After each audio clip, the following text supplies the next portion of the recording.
நாகை மாவட்டத்தில் பெய்த தொடர் கனமழையால் கீழ்வேளூர் சுற்றுவட்டார பகுதிகளில் அறுவடைக்கு தயாரான 100 ஏக்கர் குறுவை நெற்பயிர்கள் தண்ணீரில் சாய்ந்து சேதமடைந்துள்ளது. இதுகுறித்த கூடுதல் தகவல்களை நமது செய்தியாளர் பாலமுத்துமணியிடம் கேட்கலாம். பாலமுத்துமணி, அங்கு விவசாயிகள் என்ன கூறுகின்றனர்? அவர்களது கோரிக்கைகள் தற்போது என்னவாக இருக்கிறது? விவரங்கள். மோனிஷா, நாகப்பட்டினம் மாவட்டத்தை பொறுத்தவரை இந்த ஆண்டு பெருமளவு விவசாயிகள் சம்பா சாகுபடி செய்துள்ளார்கள். குறிப்பாக இந்த பின்பட்டத்தில் பயிரிடப்பட்ட குறுவை நெற்பயிர்கள் தற்பொழுது மழையினால் சாய்ந்து அறுவடை செய்ய முடியாமல் விவசாயிகள் தவித்து வருகிறார்கள். அது தொடர்பான காட்சிகளை தான் நாம் பார்த்து வருகிறோம்.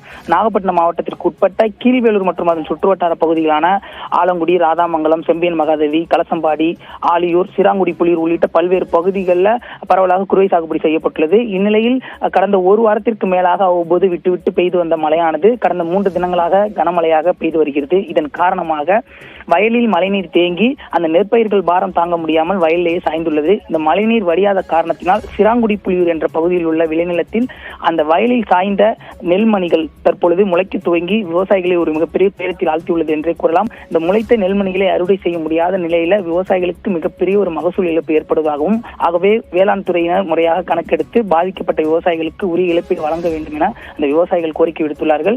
மேலும் இந்த தொடர்ச்சியாக மழை பெய்யும் என தற்பொழுது தகவல்கள் வெளியாகியுள்ள சூழல்ல இந்த மழை தொடர்ந்து நீடித்தால் மழைநீரை வடிய வைக்க முடியாத நிலையில மேற்கொண்டு அந்த குறுவை சாகுபடிக்கான பாதிப்பு அதிக அளவில் இருக்கும் என விவசாயிகள் வருத்தம் தெரிவித்துள்ளார்கள். மோனிஷா, விவரங்களுக்கு நன்றி பாலமுத்துமணி.